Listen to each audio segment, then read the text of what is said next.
Something that's always fun to talk about in terms of games is, what's the best one that you've played?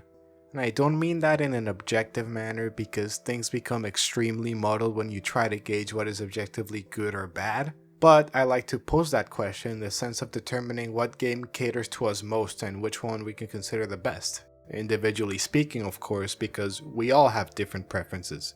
Everyone's answer to this question will be different, and I think it's fun to explore the why and how of someone's opinion because it's just cool how varied opinions can be throughout a pool of people.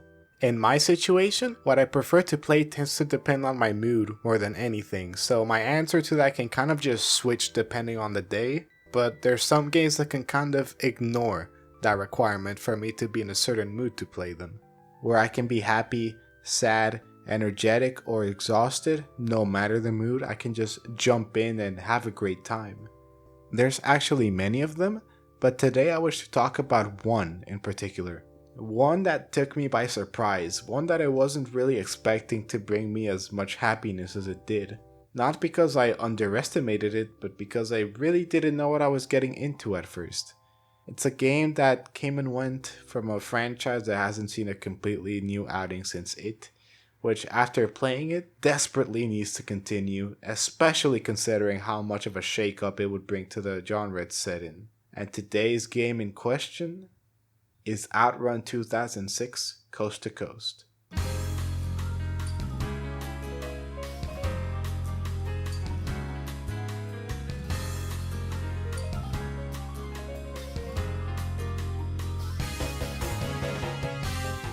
Outrun 2006 Coast to Coast is a racing game that was released on a wide variety of consoles in the year of its release. It saw versions on the original Xbox, the PS2, the PSP, and Windows, with today us looking at the Windows version for reasons that will be explained shortly. But before that, I do need to explain what this game exactly is within its own franchise. You see, this game is built on the baseline of Outrun 2, a racing game very similar to this one released back in 2003 for arcades and the Xbox.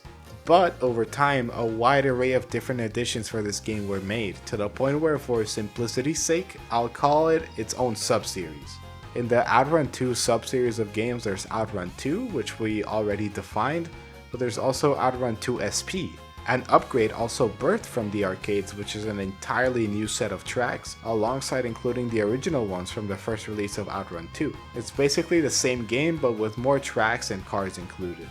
And then there's Outrun 2006 Coast to Coast, which is the only edition of the game to not be birthed from the arcades. This one in particular you can kind of see as the quote-unquote ultimate version of the game, if you will. This is because it includes an all-new campaign mode which is very extensive, more so than any of the previous home console versions of the game, while also having additional music tracks, extra cars that aren't in any of the other editions of the game, and even an entire mode that's basically just the arcade release of Outrun 2 SP adapted to the game. It basically attempts to do everything under the sun to make it the best version. However, despite the objective that Coast to Coast had, there are a lot of version differences. So many in fact that I won't cover most of them in this video and will instead link to different videos covering this topic in the description, all of which are very good and very detailed. However, I will mention some differences in quick succession, and is that across the original arcade release, Coast to Coast, and even the later released Outrun Online Arcade on the PS3 and 360, which features just the Outrun 2 SP courses, all of these releases have slightly different vibrancy and bloom effects, which can give each platform kind of its own very slightly different look. But finally, and most heartbreaking for me, for some reason, the original Xbox release of Outrun 2 has bonus stages based on Scud Race and Daytona USA 2, which are extremely cool bonuses, especially if you're a Sega fan, but for some reason they are just exclusive to the original Xbox version of the game, and have not seen any conversions to any other home console version as far as my research goes. As previously mentioned, we're looking at the PC version today with some community-made patches to make the experience a little better. What they mainly address is broken lighting on some character model assets which show up even on the last release of the game, as well as a frame rate unlock that doesn't break the physics, faster load times, better UI scaling. It has a lot, and it's a very easy to apply patch. Just drag and drop and you're done. But if you'd like to see a video on how to set it up, I'll also link it in the description below. It's called Outrun 2006 Tweaks. And really, all of these releases are identical in terms of game feel, and the additional content is really the difference maker for me, especially the extra music tracks and cars. But with all of that said, we can finally move on to the game itself. Starting with the handling, which is really what can make or break racing games, but one of Outrun Coast to Coast's biggest strengths.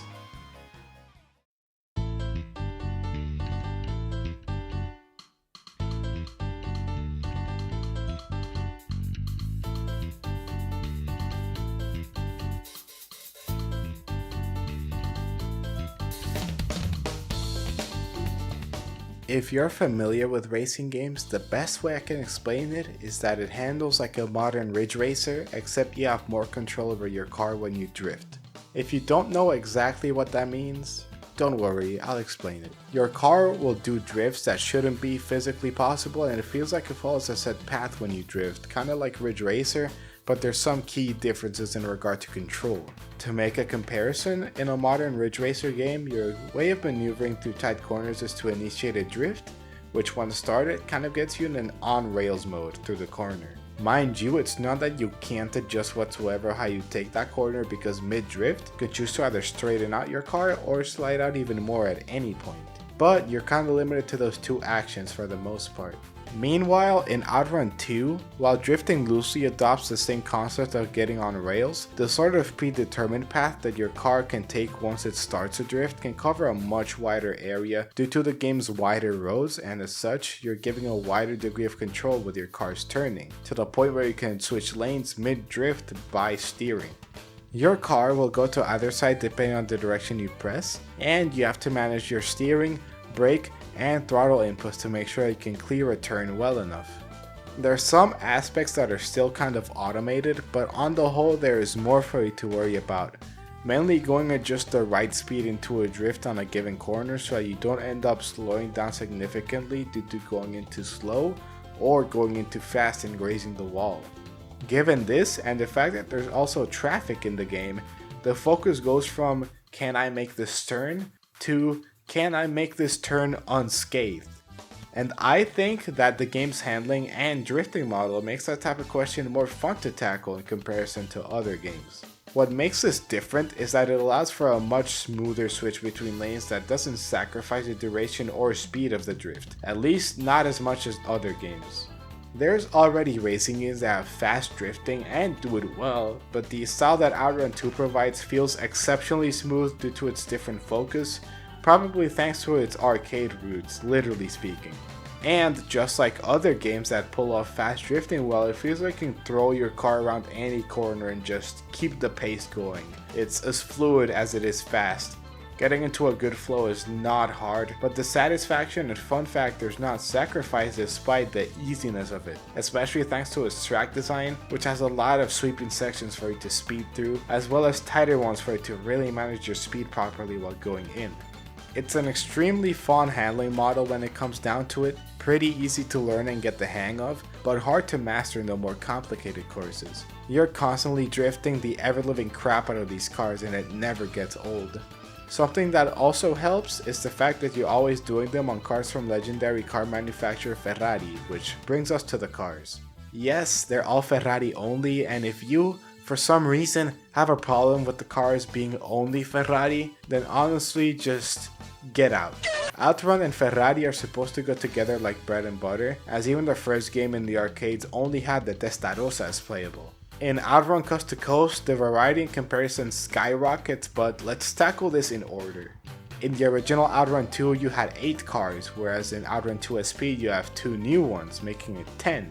And in Coast to Coast you have 5 additional cars over 2 SP, which makes the total go up to 15. Alongside that, Coast to Coast also brings in a new performance class just called Outrun, which is basically OP versions of the base cars featuring vastly higher levels of performance, visible customization adjustments in regards to stuff like the car's body, and sometimes even paint schemes. I was already satisfied with the car roster in 2SP when emulating it on Techno Parrot, and I think most people would agree with that sentiment, but the additions in Coast to Coast are just so nice as well.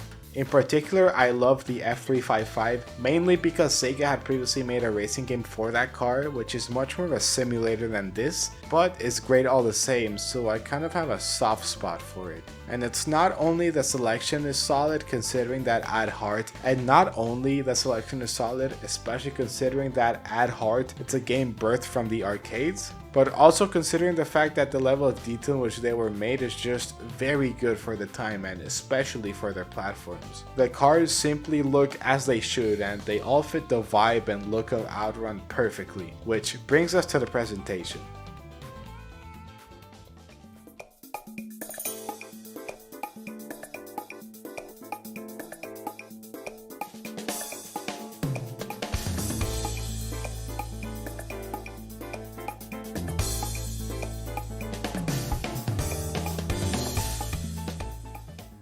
Outrun has always been a franchise with great looking visuals since the start, with colorful worlds, varied landscapes, nicely detailed cars, and great music that when all packed together just emits so much charm, personality, and just happy emotions. And this isn't something that the Outrun 2 sub-series of games just nails down to a T, but rather elevates it to such a point that it feels like the peak of this type of presentation in racing games. And first things first, the visuals, what you see on your screen, and I think that the game is breathtaking. The game has a very vibrant selection of colors and environments on display, and this combined with how the environments are built in the game gives it a very dreamy look, I'd say. It doesn't focus on realism, however it focuses on giving you pretty environments which are all very distinct in their own way, to the point where it can have places that you can just summarize as something similar, like say a city-like environment, but the game stylizes each one to a point where they feel very different from each other in fundamental ways. You have many cities, but you have one that's under a bright, sunny sky that goes along the coastline. You have one that's not on the coastline and features very bright lights as well as some casinos. They can feel more akin to something like Las Vegas. Then you have another one which feels even more urban, with you going through what feels like a lot of main roads within the city itself, with a lot of big screens on display, feeling more like New York. There's a lot in each environment, and this is just me talking about the city-like environments, for instance. There's grassy fields, pyramids, forests, some more tropical environments near the coastline as well. There's a lot of different places that you can drive through, and they're all gorgeous. What also helps tie up the visuals together is that, as mentioned previously, the car models look very good. There's not really a mismatch in quality between the cars and the environments. It feels just right. And not only that, but most crucially is that in most situations, no matter which version you play, whether it's the original Outrun 2, 2SP, or Coast to Coast, whether it's the arcade original, the PS2, the Xbox, or PC, in all platforms you will get visuals very close to this, but at a flawless 60 FPS on each. The only one to which this doesn't apply to is the PSP version of Coast to Coast, which jumps between 60 and 30 a good amount, but it's on a handheld and no content was removed or skipped on the jump to that platform. So not only is it understandable, but as the entirety of Coast to Coast on the PSP, this shit is fucking amazing, dude. I just wish they locked it to 30 for the sake of consistency, because it does happen a lot, but still, it's kinda crazy. The main thing to take away from this though is that every version of Coast to Coast is content complete, even the PSP version, and that every other version other than it runs at 60 FPS with zero hiccups. And in the case of PC, with the Outrun 2006 Tweaks mod, can run it at an unlocked frame rate, which makes it look and feel even better. And since this is an older game as well, it has older anti-aliasing methods which look far better than new ones, leading the game to look very, very sharp, which is a plus for people with hardware that can make use of that feature. The game is just generally very smooth and fluid on a technical level on most platforms, and I've heard accounts of people that ran the PC version completely fine even on shit tier computers by today's standards, so I don't think you have much to fear in terms of requirements. This competency from a technical standpoint means that the game feels smooth as butter all the time, which is beneficial both for the gameplay but also for the visual experience, in a game that doesn't feel like it made any sacrifices to run at that frame rate in the systems it was released for. It's seriously amazing.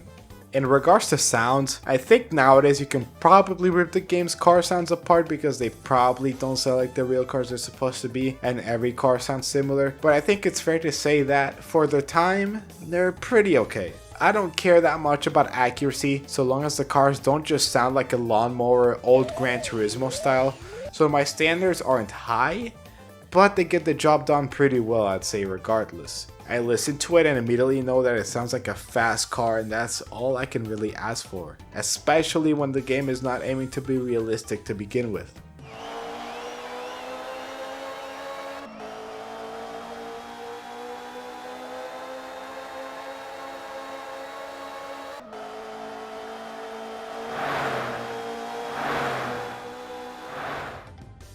Your car just sounds like a fast car, and I feel like that's good enough. Besides the car sounds, sometimes you can hear the girl in the driver's seat say stuff, but we'll get to the girls later. We certainly will. The game also makes sound effects for whenever you pass a car, which actually sounds different depending on the vehicle type. You pass a traffic car and it makes a normal car sound. You pass a big rig and it sounds like something heavy just moved. And when you pass a rival, well, it sounds like a proper fast car doing an overtake, which is a pretty nice attention to detail.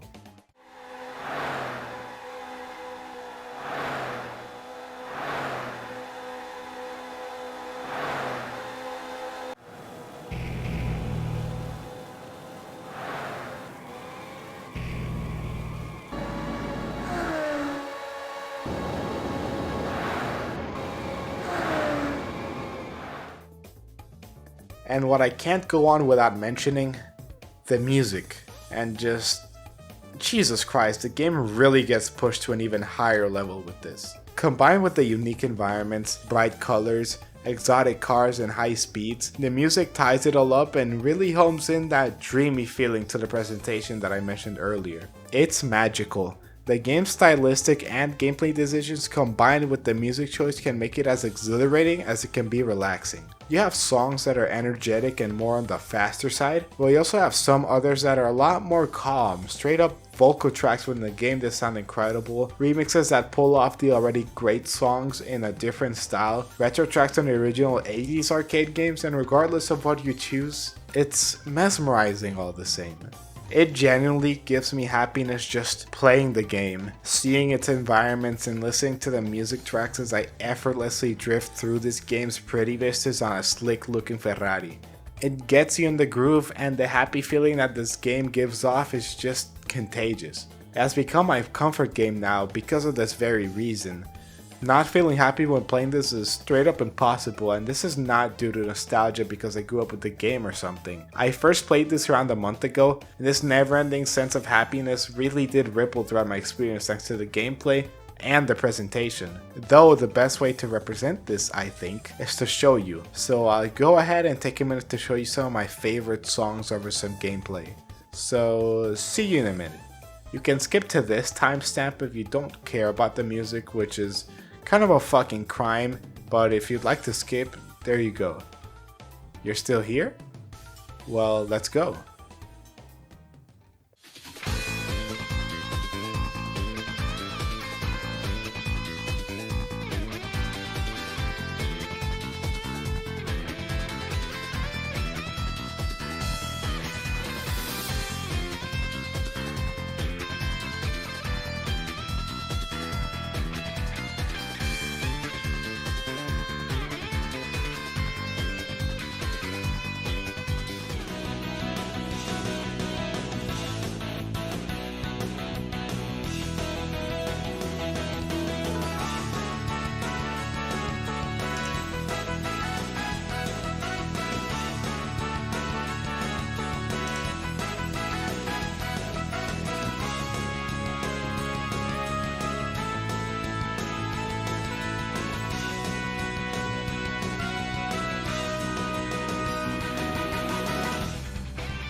It's just perfect.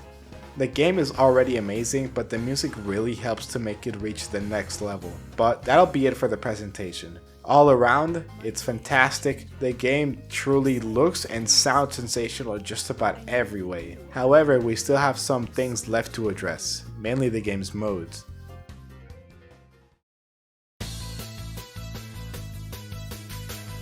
So, with me addressing all the vision differences between all of the Outrun 2 releases, we know that today's subject matter, Coast to Coast, is meant to be kind of the ultimate version of Outrun 2. So it has all the stages from the original arcade release of Outrun 2, as well as the new stages that 2SP brought. For some reason, they didn't port the Scud Race and Daytona USA 2 tracks from the original Xbox version of Outrun 2, but besides that, the game is feature complete and has some really neat bonuses of its own. The first mode that I'd like to address is the Outrun 2SP mode, which is actually found on the first menu. This mode basically seeks to replicate the Outrun 2SP experience within Coast to Coast, and this means that you have the same 10 cars which were originally available in that game, you have all of the music tracks that were available in it as well, and most of the modes too, only really missing the marathon mode that puts 15 stages consecutively, making it one big race. You can switch between the courses available in the original release of Outrun 2, as well as the new ones that 2SP brought to the table. You can basically experience almost the entirety of Outrun 2SP from within this menu from go. And I say from go because the consecutive 15 stages mode is in the game, but rather it's an unlockable that can be obtained through the campaign, but we'll get there soon. There's not really much for me to say here, but it's because it's a pretty simple offering when you get to it. All of my praises with the handling, the presentation, and the like are present here because functionally it is the same. So it 100% is a great experience to go through and a good inclusion in general because it allows you to experience a good amount of the content that the game makes you unlock in its main single player mode, which starts you off with very little. We'll take a look at it right now. Under the single player menu, the first option that's available to the player is the Coast to Coast mode, which is basically a mission based campaign of sorts. It's split between two types of missions, race missions and requests. Race missions are events in which you compete directly with other racers, and while races are of course part of it, there are different competition types as well. There's drift events, where drifting earns you points and whoever has the most points at the end wins. There's also slipstream battles where you and the opponent AI must slipstream traffic cars as much as possible, which earns you points, and whoever earns more points by slipstreaming wins. These two sound pretty simple, but the different gameplay opportunities that they can provide are cool. There's the regular races, which start out pretty normal, but later on go to have gauntlets of up to 30 opponents, which is pretty nice to see considering the platform. Then there's knockout races where every so often the player in last place just gets vaporized from existence. So not only is it a race for first, but you have to worry about your current position at all times. Eventually spots will run out for you to be at, so it's either win or die in this mode. And finally, there's the mode which is funnily titled Don't Lose Your Girlfriend. It's a mode where your car and your opponent's car have a heart count, which you can imagine as a health bar. If you're in first, the heart count of your opponent will go down if it reaches 0, or if your heart count is higher than theirs before you reach the goal, you win the event. It's a battle until one's health bar reaches 0. In other words, it's basically Tokyo Extreme Racer, which is to say that it's good. This is the bulk of what you'll experience in the race mode, and it's all good. The game really does take advantage of all of its stages, putting them in reverse or in random orders. It's pretty different from the usual gameplay you'd come to expect from this game. And secondly, we have the requests, which are events in which you have to fulfill demands made by the game's girls. Remember when I said that we'd get to the girls? Yeah. This is it. Okay, I've led up to it like it's some kind of abomination or that it's terrible, but it's really not. It's pretty good for the most part. In short, you have 3 girls across the game, Clarissa, Jennifer, and Molly, which all have different types of requests. They're deemed as traffic requests, technique requests, and puzzle requests belonging to each respective girl. Clarissa asks you to do things like passing cars, not hitting traffic, going in between traffic cars, dribbling beach balls, hitting ghosts, avoiding UFOs, avoiding meteors, and crashing the shit out of traffic cars? Somebody get this girl to Burnout, I think she'd like it there. But seriously, her requests probably stick out as the most outlandish, but in a way that makes them fun. I think the first time I had to avoid meteors, I was taken aback quite harshly because they literally just started dropping from the sky, and being told to ram the hell out of traffic cars also wasn't what I was expecting to happen in this game. But hey, I'm not complaining. Her events are really fun, and this type of request style gameplay isn't really done like this in other racing games. Not to say that mission modes don't exist in other games, but they don't tend to have you adjusting to different objectives on the fly. I think that factor gives this mode a pretty nice flow to it. After Clarissa, we have Jennifer. Jennifer. Her requests are technique based, which means doing stuff like slipstreaming cars, drifting for a certain amount of time, hitting a position on the road for as long as possible, going through gates, hitting a line of cones across a turn, hitting ghosts, again, doing coin collecting like it's Mario 64 and maintaining a certain level of speed as much as possible, and it's out.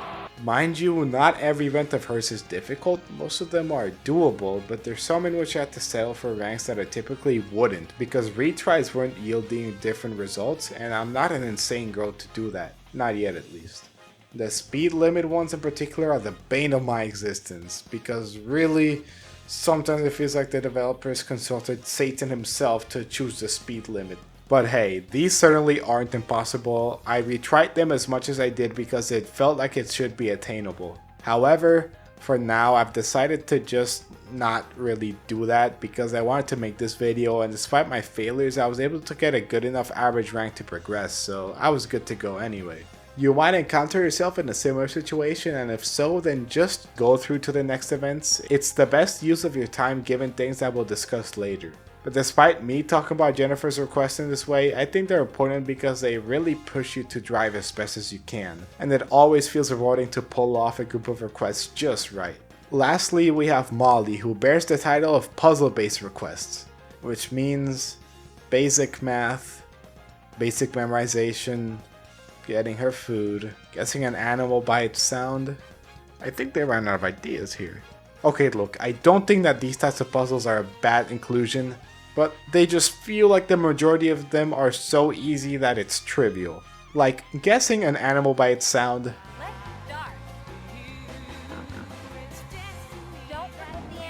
Ah yes, the cat. Really though, the main issue for these is that they tend to not really push things that far. For example, memorizing the sequence, most of the time the sequence and the answer selection is pretty close, so it'll be fresh in your mind still. Same with the case of the math problems, sometimes they're extremely basic so they're borderline brain dead, as well as the one where you count gifts, most of the time. You see, these are still basic when you get down to it, but later on they take more liberties, such as having a sequence be really spaced out, or having a math problem go through an entire stage. And this means everything, because all the while you're memorizing sequences, putting numbers together, or counting stuff, you're controlling a fast car, weaving through traffic, and trying not to crash to lose points. It's when the game forces you to juggle driving with these questions that they actually start to become good brain teasers, where the challenge itself isn't really a complexity that the requests bring, but rather multitasking between them and driving efficiently through the stage, which you definitely still have to do because there's a time limit in place. And then there's requests that actually require some level of driving skill, like feeding Molly, where you have to physically get your car in contact with the food that she wants to eat to earn points, adding up numbers to a total, which is both doing math and collecting the desired numbers to get to that total, and probably my favorite one here called photograph the sights, where you must align your car just right in order to take pictures at specific places of the stage. It's my favorite out of the requests that Molly brings because it's very in theme with the game, but it's also set up to where there's a red circle that appears on your screen when you have to take the photo. The more your car is facing to that red circle, the more points you get. More often than not, you have to drift the car in order to get in the right spot, and I think that's a pretty good challenge, because you have to be in a good position and be quick with when you decide to take the photo. And that's Molly, probably the weirdest girl in terms of requests in this game. And get this, there's a fourth block of request type events, but it's just Molly again. I think they ran out of time. And yeah, that's the request type events, bringing in both some of the best and some of the more underwhelming things that were possible with this concept. However, there's one huge thing that I left for last, and for good reason, and it's the game's showroom. Basically, for completing events within the single player tab, you earn a type of currency called Outrun miles. These miles can be spent in the showroom for a variety of different things, such as unlocking cars, unlocking extra music tracks, getting new car colors, purchasing new goals like the continuous courses mode. There's a lot to dig into here. But unlike the Outrun 2 SP mode where you have a bunch of cars, songs, and modes available from the get-go, here you start with the base songs from Outrun 2, 2 cars, each with just 2 colors to start. You start with very little at once, but completing events and earning these miles allows you to build up your repertoire of content, not only to match Outrun 2 SP, but to exceed it by a pretty good amount as well. Again, Coast to Coast with everything unlocked has 5 additional cars. When you consider music, Outrun 2 SP has 14 tracks, whereas Coast to Coast has 28 songs, featuring new remixes, prototype tracks, instrumental versions, some vocal tracks, as well as some completely new music tracks too. I don't know how many would consider going through the campaign to unlock everything because it really does take a lot of time, but I personally think that is totally worth it due to one simple reason.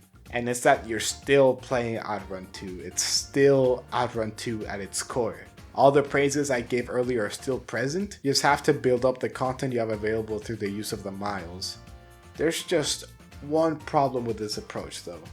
And it's that the request events vastly exceed the race events in terms of prize money. I understand there being a bias toward one, but there's cases where a single set of requests gives more money than getting first in a 30-car race across 4 or 5 stages. In that sense, it's not as balanced as it should be, and it's to the point where I never really completed the 4th set of races. I just really didn't feel like doing it. However, by then I had all of the base cars, all of the music tracks, as well as all of the colors for those cars, the 15 stage continuous mode, and even some of the Outrun class cars. I think it's very much worth sinking some time into the Coast to Coast mode. It restructures the game content to work as a campaign, and by the time you're getting near the end, you have more content than any other version of the game. It's literally Outrun 2 SP, but extra by the end. And I think that this is 100% worth the time sink. At any rate, you have the Outrun 2 SP mode if you want to skip over all the fluff, and that's fine too. You're still playing this amazing game anyway, so props to you. But the additional cars and especially additional music tracks I have come to enjoy far too much to really let it go. And if you really love Outrun 2 or 2 SP, then I'm sure that you'd love these extras too. And they're not hard to obtain in the sense that even if it's a bit of a grind, when it comes down to it, what you're doing in order to obtain this additional content is playing a version of Outrun 2. The same game that I praised to hell and back this whole video. And the same game that countless others have also praised relentlessly for decades now. So please give it a try.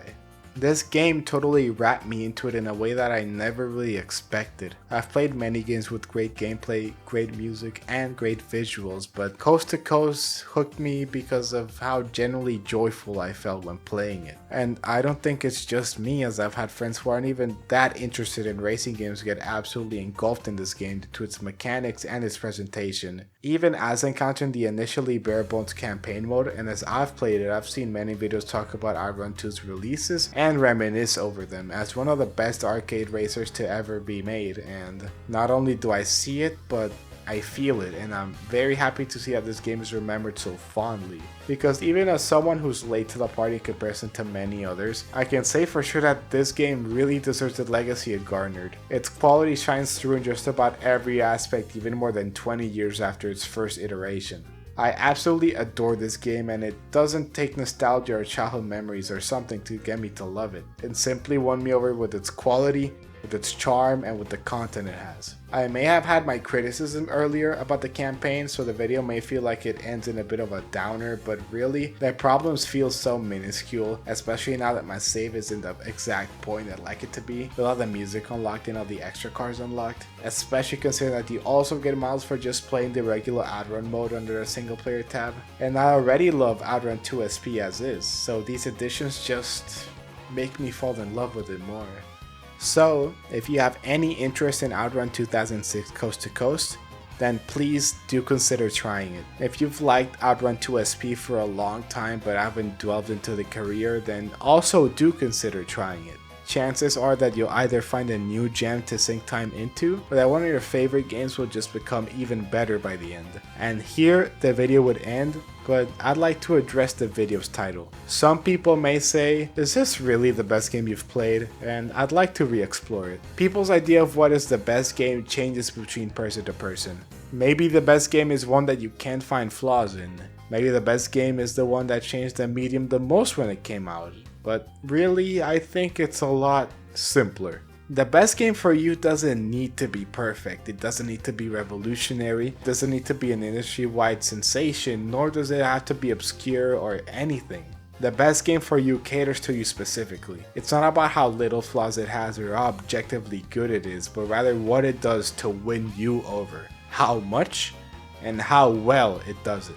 So for Outrun 2006 Coast to Coast, what it does to win me over is to have its focus on arcade racing fun and make everything revolving around it point toward this goal. The colors, the feel, the tracks, the music, everything about it is just brimming with charm, personality, and energy. And not only does it execute these things to absolute perfection, but these positives, these things that I'm in love with, these aspects that literally make me happy in the moment, they're present throughout every second. Does this mean other games are obsolete? No, not at all. They're all valuable in their own way, but this level of tight-knit execution that rippled throughout all of my time within Outrun 2006 Coast to Coast brings it into that upper echelon of games for me. It specializes in its own thing and it pulls it off to perfection.